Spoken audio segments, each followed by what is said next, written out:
안녕하세요, 6학년 친구들. 오늘 실과 2학기 두 번째 시간이에요.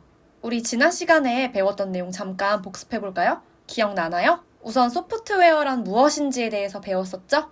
간단히 설명하면 기계장치에 명령을 내리는 프로그램이라고 했어요.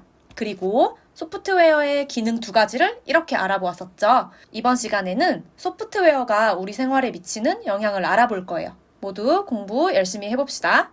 교과서 58쪽 펴시고 색깔펜 준비해주세요. 화면 보면서 똑같이 동그라미 치고 동글뱅이 1번 번호 쓰고 밑줄 칠게요.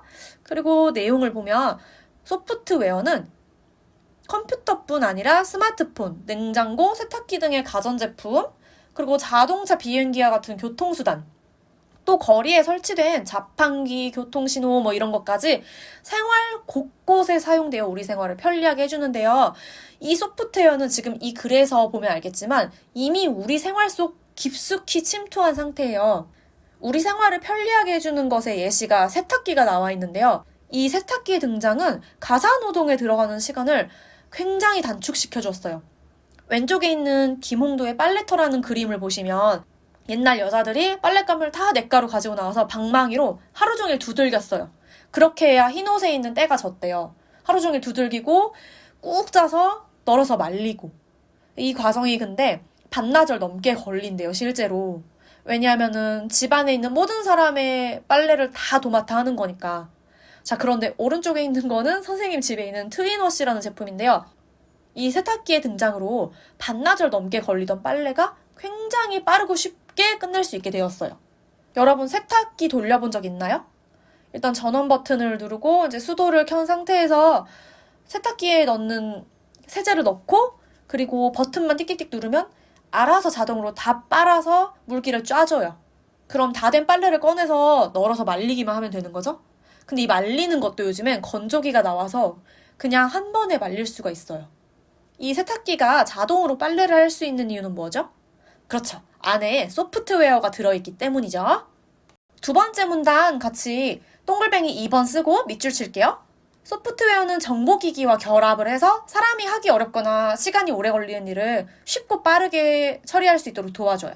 여기서 정보기기가 무엇인지 우선 알아야 되는데요. 정보란 무엇이냐?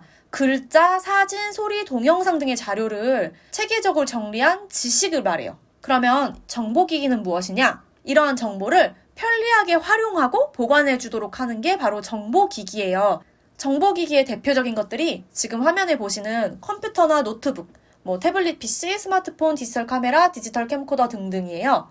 이런 것들이 정보기기라고 생각하시면 됩니다. 마지막 밑줄 칠게요. 동글뱅이 3번.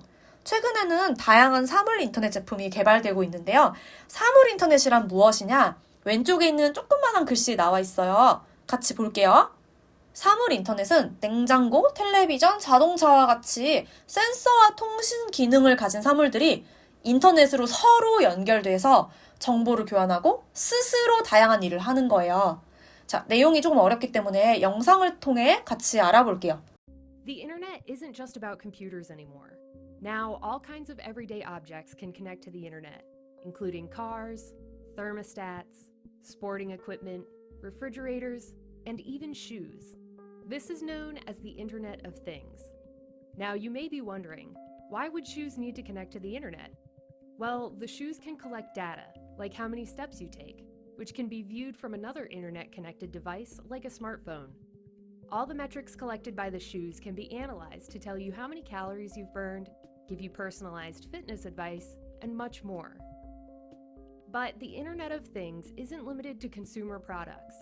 There are city trash cans that send alerts when they need to be emptied, sensors on bridges that check for stress or damage to its structure, and many more examples extending to healthcare, manufacturing, and agriculture, among others. Unfortunately, there are also new security concerns.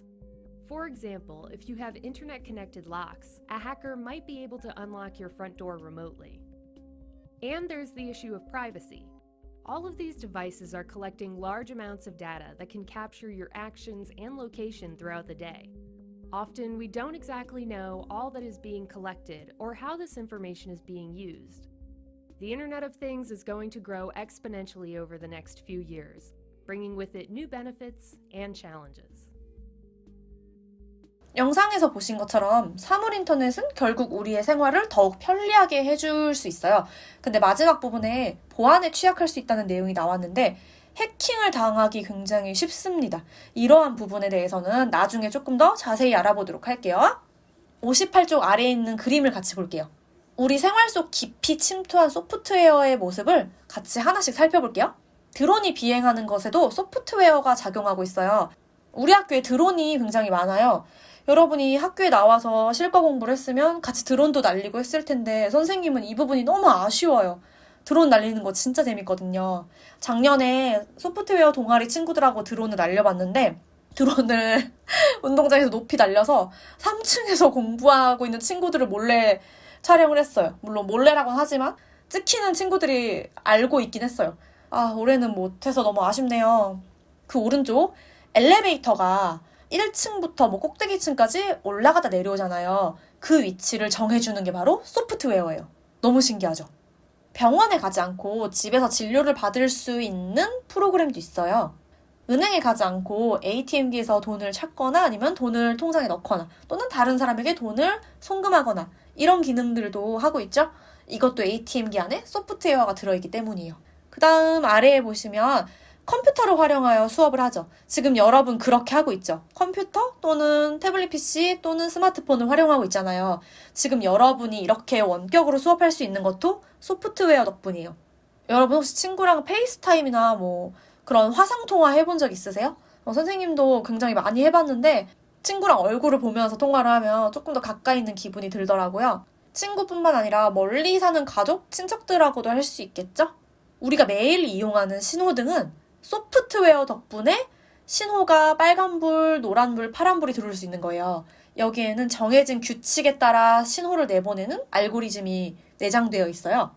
요즘 좋은 냉장고는 냉장고 안에 음식에 대한 정보를 디스플레이를 통해서 알려주더라고요.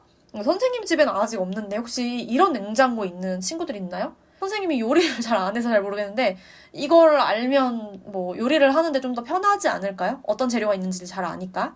집에 로봇 청소기 있는 친구들도 있을 거예요. 선생님 집도 없는데 이 로봇 청소기를 켜놓으면은 자동으로 알아서 돌아다니면서 청소를 하더라고요.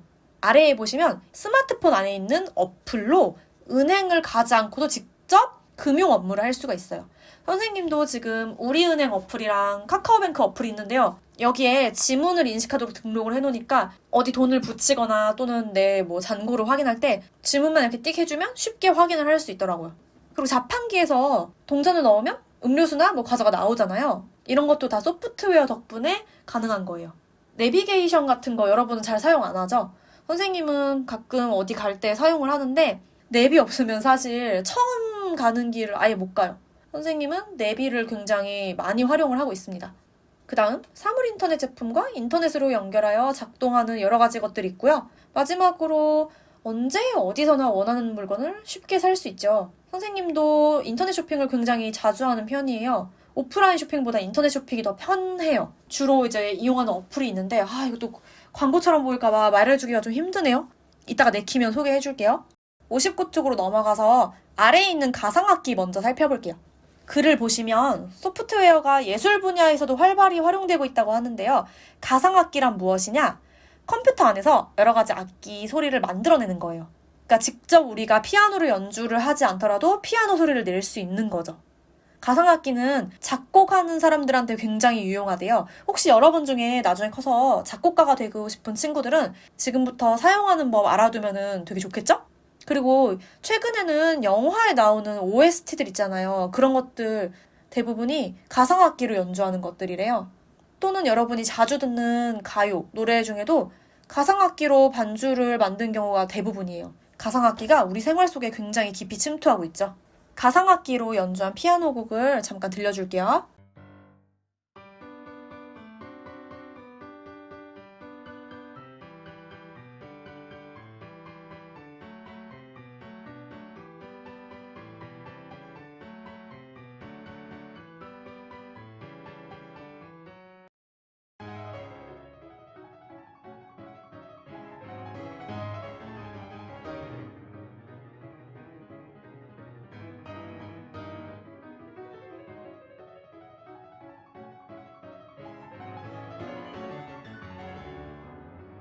이제 과제에 대한 설명을 해줄게요. 오늘의 과제는 2개입니다. 첫 번째 과제, 59쪽에 위에 있는 그림을 같이 볼게요. 첫 번째 과제는 이 그림에 있는 소프트웨어가 우리 생활에 어떤 도움을 주는지 공책에 쓰시면 됩니다. 화면에 있는 예시처럼 첫 번째 소프트웨어는 스마트폰 시계죠? 얘가 우리 생활에 주는 도움은 아침이나 또는 필요할 때 정해놓은 시각에 일어나도록 도와줘요. 이런 식으로 정리하시면 돼요. 지금 화면에 그림이 잘렸는데 여러분 책에 있는 그림 보면서 쓰시면 돼요. 그림에 있는 10개의 소프트웨어가 무엇인지는 검은색 글씨로 선생님이 화살표 방향에 맞춰서 적어놨어요. 여러분 이거 보면서 참고해서 이 소프트웨어들이 각각 우리 생활에 어떤 도움을 주는지를 간단하게 적으시면 돼요. 잘 모르겠으면 선생님께 물어보거나 인터넷에 검색하시면 됩니다. 잠깐 일시정지하고 첫 번째 과제 한번 써보세요. 두 번째 과제는 여러분이 생활 속에서 자주 쓰는 소프트웨어를 적어보는 거예요. 화면에 있는 거는 선생님이 자주 사용하는 것들인데요. 이걸 예시로 참고하세요. 매일매일 날씨 앱을 통해서 그날 날씨를 확인하는 편이에요. 선생님이 가장 자주 쓰는 메신저는 카카오톡인데 여기에 추가적으로 팸에도 가끔 씁니다. 선생님이 SNS는 자주 안 하는데요. 제 계정 활동을 안 할 뿐이지 다른 사람들의 SNS 계정은 틈틈이 확인을 해요. 멀리 떨어져 있는 친구나 자주 못 보는 그런 친구들의 근황을 확인하려면 SNS만한 게 없더라고요. 그리고 진짜 많이 사용하는 거 네이버 밴드죠. 네이버 밴드 없었으면 우리 원격 수업하기가 힘들었을 거예요. 여러분도 아마 작년까지는 올해만큼 이 네이버 밴드를 많이 사용을 안 했을 거예요. 그리고 진짜 매일 마주치는 소프트웨어, 무인 단속 카메라.